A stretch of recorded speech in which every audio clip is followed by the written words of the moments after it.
இது ஒரு அழகான கதை. சிறிய அணிலின் பெரிய துணிச்சல். ஒரு பெரிய பசுமையான காட்டில் அணி என்ற சிறிய அணில் வாழ்ந்தது. அது சுறுசுறுப்பாகவும் மகிழ்ச்சியாகவும் இருந்தது. ஒரு நாள் காட்டில் திடீரென்று பெரிய தீ பற்றிவிட்டது. மரங்கள் எரிந்து விலங்குகள் ஓடிக்கொண்டிருந்தன. அணி மரத்தின் மேலிருந்து பார்த்தது. அது பயந்தது. அப்போ அது ஓர் சத்தம் கேட்டது. அம்மா, காப்பாத்துங்க. ஒரு சிறிய மயில் குட்டி தீயில் சிக்கி இருந்தது. அணி யோசித்தது, நான் சிறியவள்தான், ஆனா முயற்சி செய்யணும்.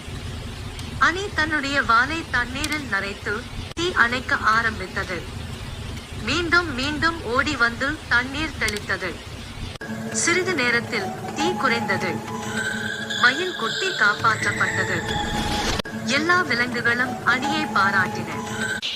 யானை சொன்னது, உடல் சிறியதா இருந்தாலும் மனம் பெரியதா இருந்தா எதையும் சாதிக்கலாம். தன்னம்பிக்கை இருந்தால் சிறியவர்கள் கூட பெரிய காரியங்களை செய்ய முடியும்.